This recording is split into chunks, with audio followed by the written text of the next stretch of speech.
chợ Lang Can.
Sao tăng cho em cái xích đi. Chỗ nào nên ngập được, có chỗ nhiều tiền ngập hết.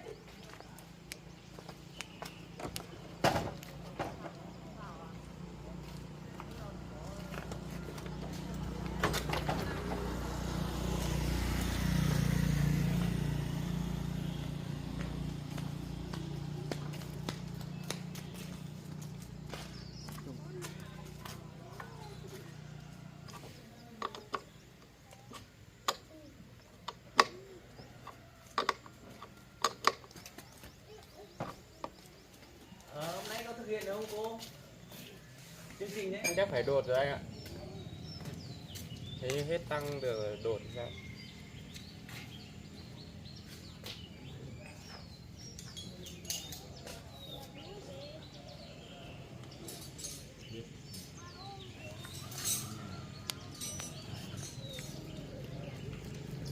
Nuôi không?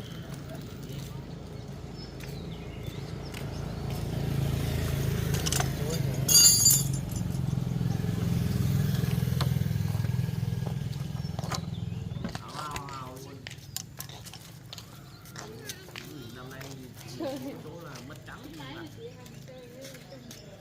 ngập ngập hóa cũng ra tám ngập rồi.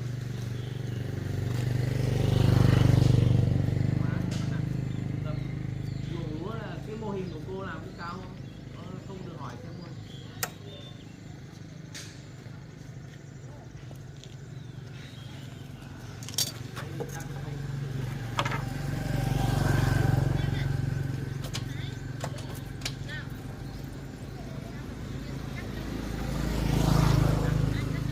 Cái bình bao tiền cái anh nhỉ?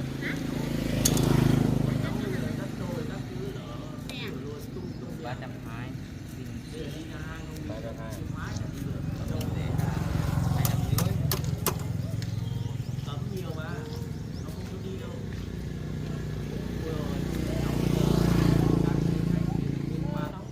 Đóng thủy điện nó đóng được cả một buổi rồi chắc cũng đỡ thôi. Đầu nguồn thì vẫn còn mưa nhưng mà nó đóng như một cửa xả rồi, chắc là cũng đỡ hơn một tí rồi. Vâng, nếu mà nó vẫn còn xả thì Chiêm Hóa đang là ngập nặng. Dạ, vâng. Trên đường đi về Chiêm Hóa, khu vực Trung Trúc. Vâng, khu đấy thì ngập gần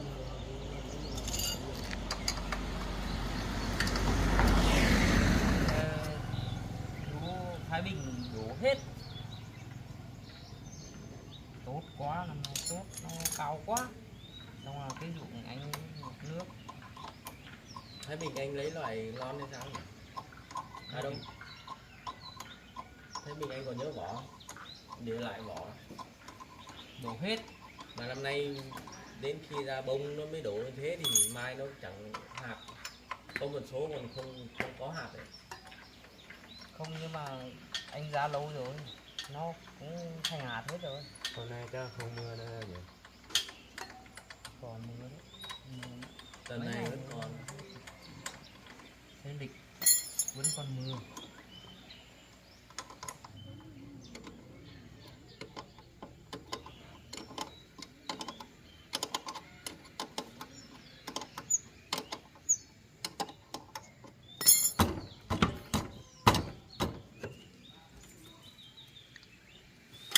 Thay cái bình có phải bỏ cái này xuống không? Thay cái bình.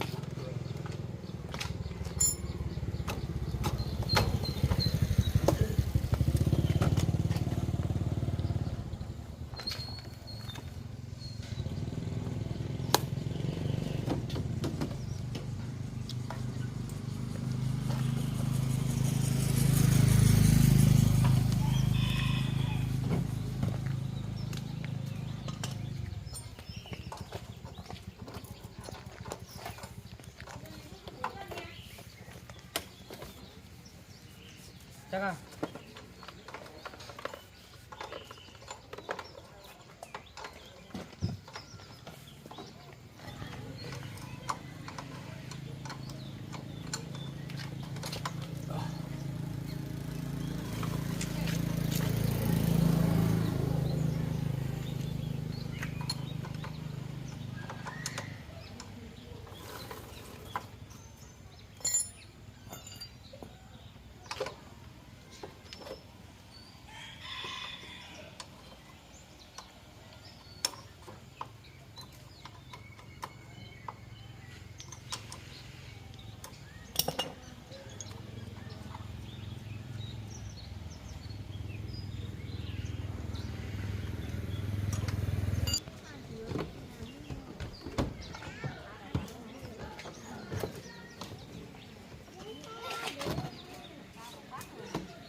Bao tiền anh ơi?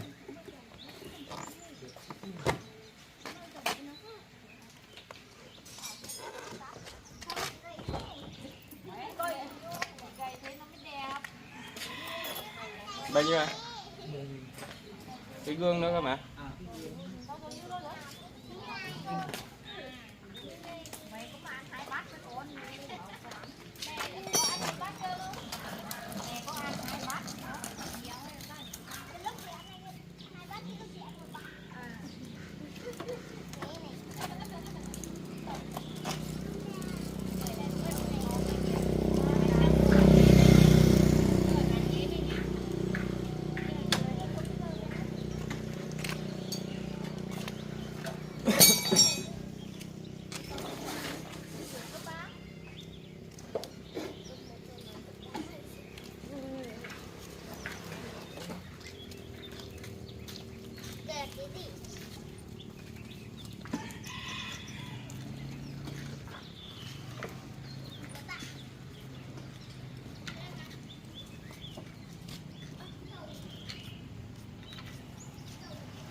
Em cảm ơn nhé.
Alo. Alo. Ôi, Anh ơi, bọn anh có tin tức gì không? Có tìm thấy không? thế à? Không thấy à? Không. Ờ. Thế cứ cố gắng tìm hộ em với nhá. Ừ. Nha. Ừ.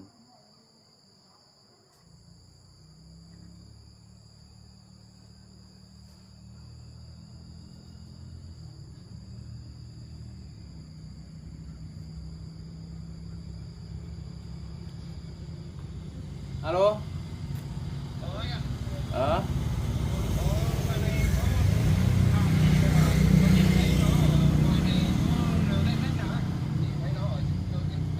Ở đâu ấy?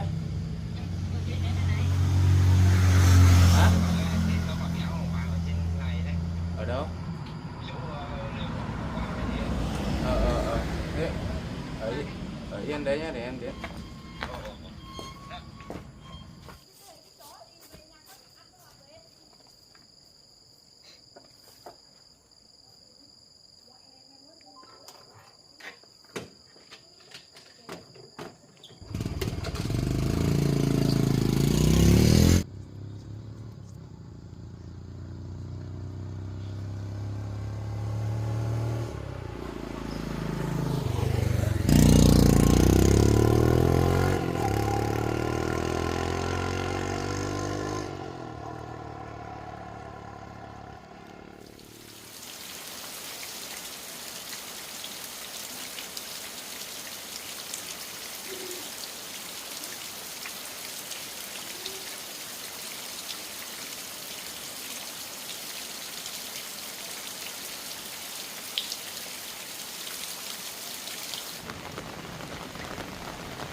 đi tìm bán cho mua bánh mì cho béo nhá. Nhá.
Bà thấy ở trên cái lều nào ấy? Chú có thấy đưa vé này à? Thấy nhưng mà ở trên cái lều hết đường bê tông qua đi ở dưới bên phải có một cái lều nhỏ nhỏ thế. Nha, Khi hôm có đúng đứa này không? đúng rồi, nhưng mà khi hôm mà còn lấy dao của ông bán mà. Đây rau ở đây à? Lấy dao đây. Ở trên đi đường trên này à? Đi để hết bê tông đi mà ở bên tay phải. Bên tay phải bên này để bên dưới đường à? Bên dưới đường. Thế nó về lấy dao lâu chưa? Lâu rồi. Thế bây giờ cứ đi lên đường này. Đi lên đường này, đi hết đường bê tông thế, đường bê tông lên đi tí nhưng mà ở bên dưới, liều ở bên dưới. Đây à? Cứ đi hết đường bê tông phải không? Cứ đi hết đường bê tông rồi, đi hết đường bê tông là ở bên dưới, liều bên dưới nhưng mà thấy. Thế bác đi cùng cháu được không? Bác không vắng đâu. À. Bác còn buộc giò đây, làm đây. Thế cứ đi đường này, cháu cảm Cứ ơn đi nhé. đường này. Thế anh tự đi nhá, em về có việc rồi. Ok mày về đi. Về nhá, cảm ơn nhá. Cháu cảm ơn chú nhá.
Alo.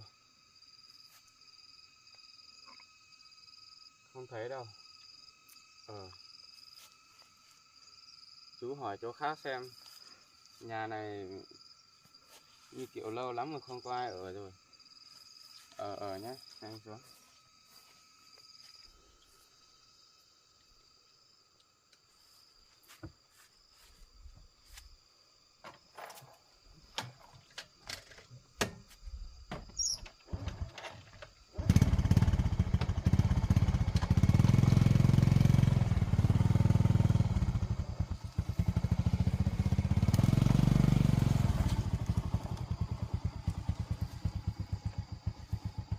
Vào.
Ow!